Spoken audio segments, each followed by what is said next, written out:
Muito bem, estamos de volta para continuar falando um pouquinho mais sobre concordância verbal. E sem mais delongas, vamos aí continuar as nossas questões. Eis aí, ó.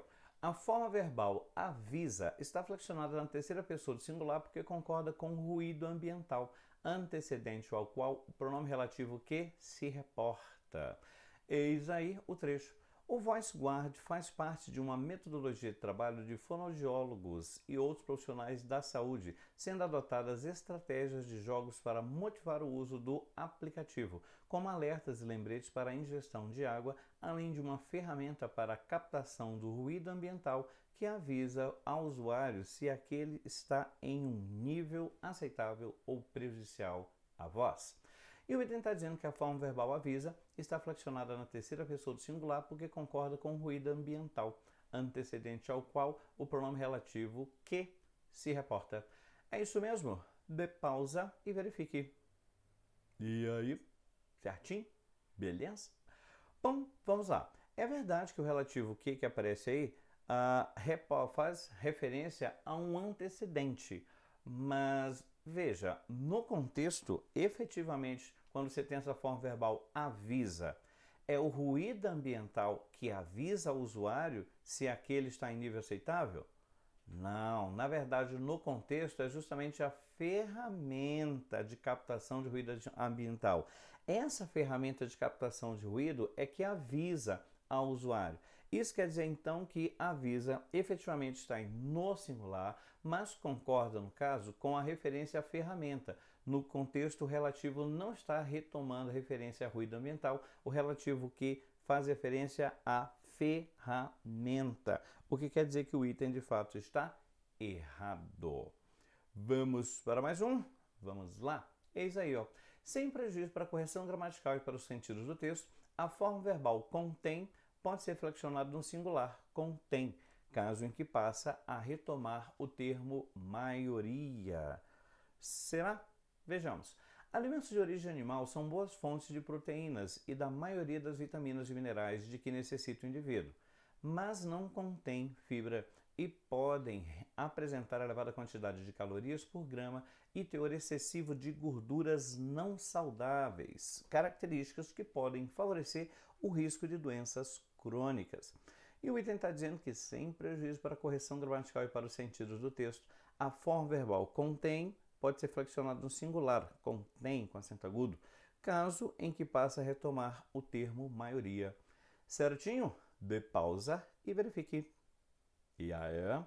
Bom, veja que no contexto, efetivamente, quando se fala que contém no plural, estamos fazendo referência de fato a alimentos. Os alimentos de origem animal não contêm fibra. Então, de fato, a concordância é feita com alimentos. Eu poderia, no caso, também fazer concordância com maioria? Do jeito que está aí?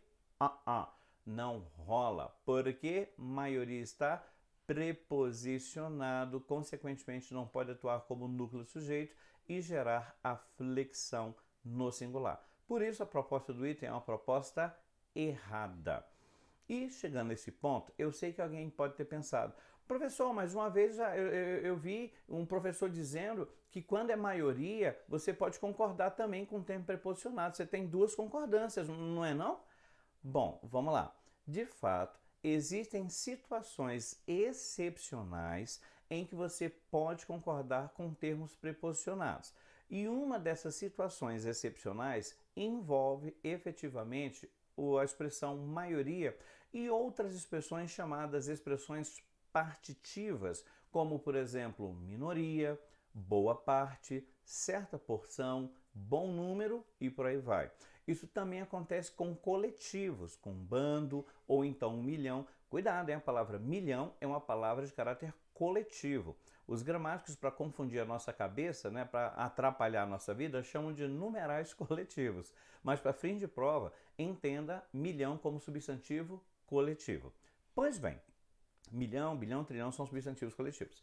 Pois bem, quando o núcleo do sujeito são essas expressões de natureza coletiva ou expressões partitivas, esse núcleo, que não pode ser preposicionado, esse núcleo é que deixa você concordar também com o determinante. Acontece que aqui no nosso exemplo, a palavra maioria, vou até sair da sua frente aí, ó, a palavra maioria não é núcleo do sujeito, porque está preposicionado. Na verdade, só funciona essa concordância dupla quando o núcleo do sujeito é a palavra maioria ou outras expressões do tipo. Veja aí os exemplos que aparecem, ó. A maioria das companhias desenvolveu casos de negócios claros. Ah, agora sim, a palavra maioria está atuando como núcleo do sujeito. Tá vendo que aqui ela não aparece preposicionada? Aqui é simplesmente um A, ela não está preposicionada. Então aí sim, ela funciona como núcleo do sujeito. Vou aqui tirar os tracinhos para não bagunçar o restante da nossa apresentação. Mas enfim, o fato é que ela não atua como núcleo do sujeito nesse caso. Perdão, ela não está preposicionada. A palavra maioria não está preposicionada e sim atua como núcleo do sujeito. Neste caso, eu posso utilizar aqui em cima sim, ó, não é núcleo do sujeito porque está preposicionado. Agora, nesse exemplo de baixo, a maioria das companhias, a maioria de fato é o núcleo. Nesse caso, então, eu tenho duas possibilidades de concordância. Eu posso tanto escrever corretamente, a maioria das companhias desenvolveu, como posso escrever, a maioria das companhias desenvolveram casos de negócios claros. Na primeira situação, desenvolveu está no singular, concordando com o núcleo. Veja aí, agora é núcleo mesmo. Núcleo do sujeito, maioria. Poderia ser a minoria, poderia ser boa parte das companhias, bom número, certa porção das companhias. Essas expressões de caráter coletivo. Tá? Ou expressões partitivas. Eu poderia também dizer 1 milhão das companhias, 1 milhão também teria caráter coletivo e geraria o mesmo efeito de concordância. Posso então dizer a maioria desenvolveu ou posso excepcionalissimamente concordar com determinantes companhias. Companhias desenvolveram. E aqui eu faço questão de dizer excepcionalissimamente concordamos aí no exemplo com companhias. Observe que companhias não é núcleo do sujeito porque está preposicionado. O núcleo é maioria, mas como esse núcleo é coletivo, expressão partitiva, esse núcleo, maioria, é que excepcionalissimamente deixa a gente concordar também com o determinante, apesar do determinante ser preposicionado. Ou seja, isso aí não é regra, isso é exceção. A regra é que você só possa concordar efetivamente com o núcleo do sujeito, o qual não pode ser preposicionado. Agora, se eu cheguei lá e percebi que esse núcleo é um coletivo expressão partitiva, esse núcleo excepcionalissimamente é que deixa eu também concordar com o determinante, apesar de ser um termo preposicionado. E isso vai acontecer se o núcleo for coletivo ou expressão partitiva, é o caso de maioria, e também acontece se o núcleo for um percentual ou uma fração. Acompanhe os próximos exemplos na tela. Veja que eu também poderia dizer, ó, menos de um terço das companhias desenvolveu casos de negócios claros. Já devo antecipar e dizer para você que quando você tem essas indicações com percentuais ou fração, é comum que você tenha expressões do tipo obra de, coisa de, perto de, cerca de, mais de, menos de. O que eu faço com essas expressões? Nada. Ignore. Essas expressões são expressões denotativas de aproximação, elas não têm nenhuma função sintática e elas não vão interferir na concordância, portanto, ignore. Finja que não está lá. Então, quando eu pegar a minha frase menos de um terço, primeira coisa, eu vou ignorar esse menos de. Na verdade, o núcleo do meu sujeito é esse daí, ó, um terço das companhias. Percebeu que o núcleo é um terço, que é justamente uma fração? Em sendo uma fração, esse núcleo fracionário excepcionalissimamente me permite também concordar com o determinante. Ou seja, do jeito que está aí, estou dizendo um terço desenvolveu. Veja que desenvolveu no singular concorda com o núcleo do sujeito. Terço, já que é um, é singular, um desenvolveu. Agora eu também poderia escrever de outra maneira. Vamos lá, mais de, obra de, cerca de, ignore. Aqui o núcleo é um terço e esse núcleo excepcionalissimamente me deixa também concordar com o determinante. Por isso eu consigo também corretamente escrever desenvolveram concordando com determinante companhias, apesar dessa palavra companhias não ser núcleo do sujeito, é apenas o determinante. Se o núcleo fosse percentual, mesma história, menos de 1%. Obra D, coisa D, mais D, menos D, ignore. 1% das companhias desenvolveu um singular justamente concordando com o núcleo percentual que está no singular. Mas, se eu quisesse, ignora o menos D, se eu quisesse, eu também poderia concordar com o determinante companhias. Então, desenvolveram concordando com companhias. Mas, insisto em dizer, isso não é regra, isso é exceção. A regra é você concordar somente com o núcleo do sujeito, o qual não pode ser preposicionado. Mas, se você foi lá atrás do núcleo do sujeito e você percebeu que esse núcleo do sujeito é um percentual ou fração, percebeu que esse núcleo do sujeito é um coletivo ou expressão partitiva, é esse núcleo do sujeito que, excepcionalissimamente, vai deixar você também concordar com o determinante, tá? E aí, eventualmente, você vai ter a possibilidade de usar singular ou plural indistintamente, tá bom? Porque, no caso, o núcleo está no número, de repente o núcleo é singular, o determinante é plural, então tanto faz, singular ou plural. Às vezes é um núcleo que está no plural e o determinante é singular, então tanto faz, tanto fez, singular ou plural. Agora, se tanto o núcleo do sujeito quanto o determinante, os dois estiverem no singular, sinto muito, vale o que está escrito. Se eu só escrever singular, o verbo fica no singular. Agora, se tanto o núcleo quanto o determinante estiverem no plural, o que eu faço? Plural, somente plural. Por quê? A estrutura não me deixa pensar de maneira diferente, tá? Então, você pode usar singular ou plural indistintamente, desde que um esteja no singular e o outro esteja no plural. Os dois no singular, verbo no singular. Se os dois estiverem no plural, núcleo e determinante, o verbo só pode ficar no plural. Então, atenção a esse detalhe. Muito bem. Avançando, então, no nosso contexto vimos que a maioria está preposicionada, portanto, não é a situação do caso de excepcionalidade, por isso a sugestão é uma sugestão errada. Vamos para a próxima. Eis aí, ó. Estaria mantida a correção gramatical do texto caso se flexionasse a forma verbal costumam na terceira pessoa do singular, costuma, de modo que a concordância fosse feita com o núcleo do sujeito da oração, a expressão percentual 17%. E eis aí o trecho. No entanto, apenas 17% das pessoas costumam realizar consultas com especialistas na área. E o item está dizendo que também estaria correto utilizar o singular costuma, de modo a concordar com o núcleo do sujeito da oração, 17%. É isso mesmo? Dê pausa e verifique. E aí? Rola? Funciona? Vamos lá, gente. Veja que o núcleo, de fato, é o percentual. E quando o núcleo é percentual, porque quando eu pergunto para o verbo, quem é o sujeito? Quem costuma realizar? 17% das pessoas costumam realizar consultas. Então, de fato, o núcleo do meu sujeito é 17%. E aí eu posso concordar com esse núcleo ou então com o determinante pessoas. Quando o núcleo é percentual ou fração, ele deixa excepcionalissimamente eu também concordar com o determinante, apesar de ser termo preposicionado, determinante, né, das pessoas. Mas observa o que a gente tem aí, ó. Pessoas está no plural. E o núcleo 17? Está no singular, por acaso?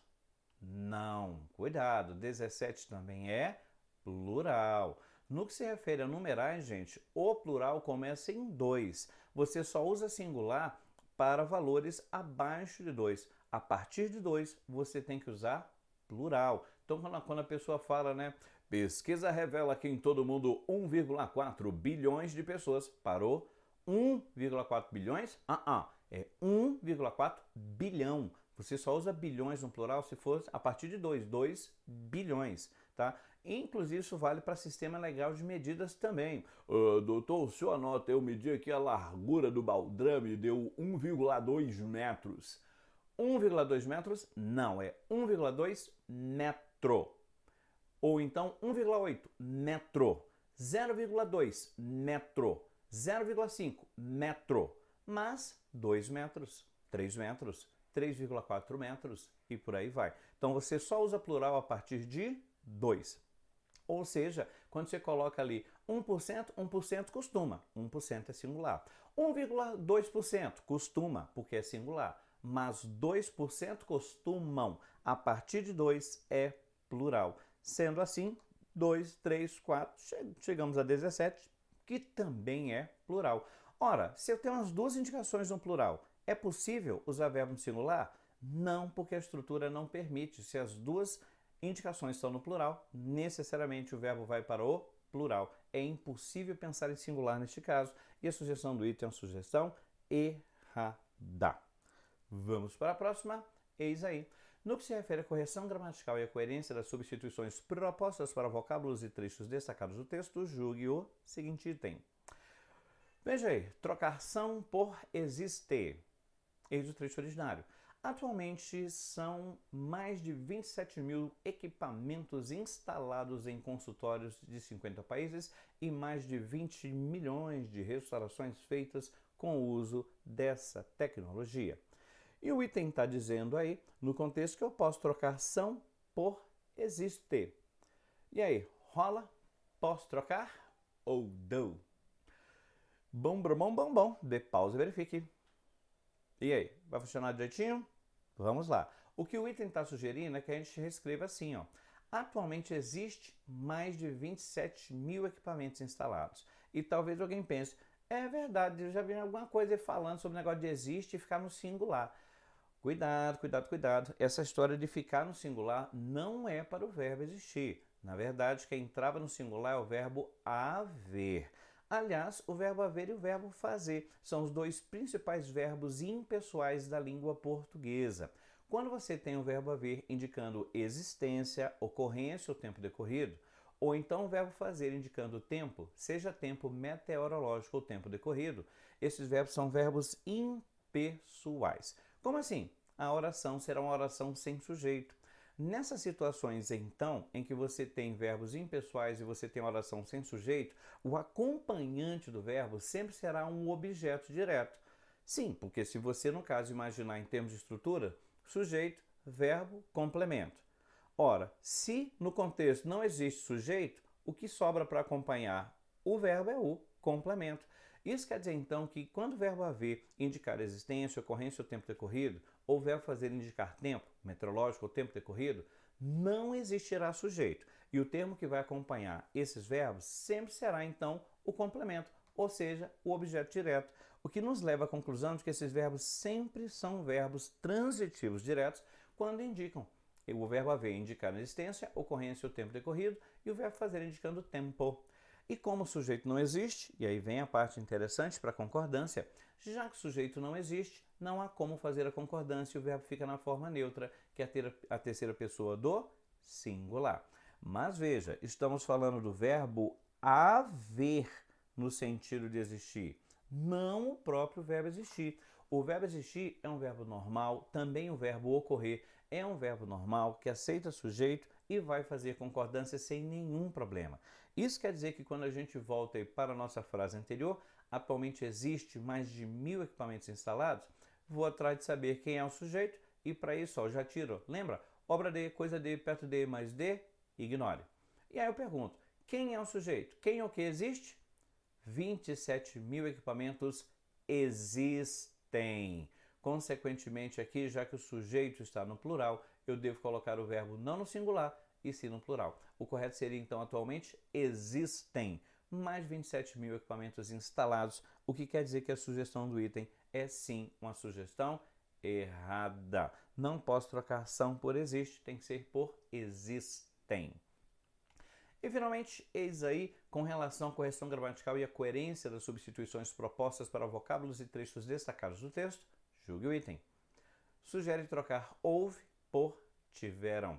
Eis aí. Segundo dados da Pesquisa Nacional por Amostra de Domicílios publicados pelo IBGE entre 2003 e 2008, houve um crescimento de 17,5 milhões de atendimentos na área de saúde bucal. E o item está dizendo que a gente pode trocar houve por tiveram. É isso mesmo? Rola? Funciona? Dê pausa e verifique. E aí, vai ficar certinho? Vai funcionar? Bom, analisemos. O item está dizendo para a gente trocar houve por tiveram. vai ficar deste jeito então. Segundo os dados da Pesquisa Nacional por Amostra de Domicílios publicados pelo IBGE, entre 2003 e 2008 tiveram um crescimento de 17 milhões de atendimentos na área de saúde bucal. E aí, vai funcionar? Você já percebe que não vai funcionar, né? Vamos lá. Primeiro, por que não funciona? Digamos que efetivamente a gente pudesse utilizar o verbo ter no contexto. Ainda assim, quando eu vou saber quem é o sujeito, quem é o que teve? Um crescimento. Veja que crescimento é singular, então ainda assim o verbo deveria ficar no singular, não no plural. E para sepultar a questão, vem aqui um comentário para você. O verbo ter não pode ser utilizado no lugar do verbo haver. Quando o verbo haver indica existência ou ocorrência, veja que é o caso aí, você está dizendo ocorreram ou existiram, aliás, houve no sentido de ocorreu um crescimento, ou então existiu um crescimento. Nessas situações que o verbo haver indica existência ou ocorrência, você deve trocar pelo verbo existir ou pelo verbo ocorrer, não pelo verbo ter. O verbo ter, gente, serve para indicar posse. Consequentemente, quando você fala não tem mais café, a frase a rigor está errada, porque já que ter indica posse, você está dizendo não possui mais café. Na verdade, se você quiser dizer, professor, eu digo logo que o café acabou, não serve não? Serve, mas veja, a sua intenção é dizer então que o café acabou, então o que você quer dizer é que não existe mais café, porque o café acabou, não é isso? Então, ou você utiliza o verbo existir, não existe mais café, ou o verbo haver, não há mais café. Porque se você disser não tem mais café, você está dizendo não possui mais café. Aí, de fato, você tem um erro de construção. Na verdade, se trata de um vício de linguagem. No dia a dia, a gente troca o verbo haver pelo verbo ter. Tome muito cuidado. O verbo ter é para indicar posse. Isso quer dizer que quando você estiver lá, naquele momento de recolhimento, de solidão, meditando acerca do sentido da vida, no banheiro, algumas pessoas só conseguem pensar, refletir sobre alguma coisa quando vão ao banheiro. Você está lá pensando acerca do sentido da vida e de repente, aí você responde o quê?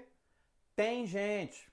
Pronto, acabou de fazer outra merda. Eu digo, acabou de cometer outro erro. Por quê? Você quer dizer que possui gente ali? Não, você quer dizer que existe gente ali. Já que a ideia de existência, você deve ou utilizar o verbo existir, existe gente, ou o próprio verbo haver. Nesse caso, inclusive, eu aconselho a você que utilize efetivamente o verbo haver. O verbo haver bem empregado vai proporcionar a você a possibilidade de uma entonação de voz mais vigorosa, que por sua vez vai contrair o diafragma com mais energia e vai auxiliar na liberação do produto interno bruto. Então, quando alguém bater a porta do banheiro, você deve responder com o verbo haver. Gente, com o verbo haver. Então, cuidado. Na frase aí, além da questão da concordância, existe o erro na própria escolha do verbo ter. Primeiro, que deveria ter ficado de fato no singular, porque a referência é a crescimento, e mesmo que fossem os outros verbos corretos, deveriam ficar no singular. Houve um crescimento, ocorreu um crescimento, existiu um crescimento. Do jeito que está aí, a turma está totalmente errado. Muito bem. E com isso, chegamos então ao final deste bloco que falamos aí sobre concordância verbal e recordamos os principais aspectos desse assunto. Ficamos por aqui, mas a gente ainda volta para falar um pouquinho mais sobre crase. Vejo você no próximo vídeo. Até lá!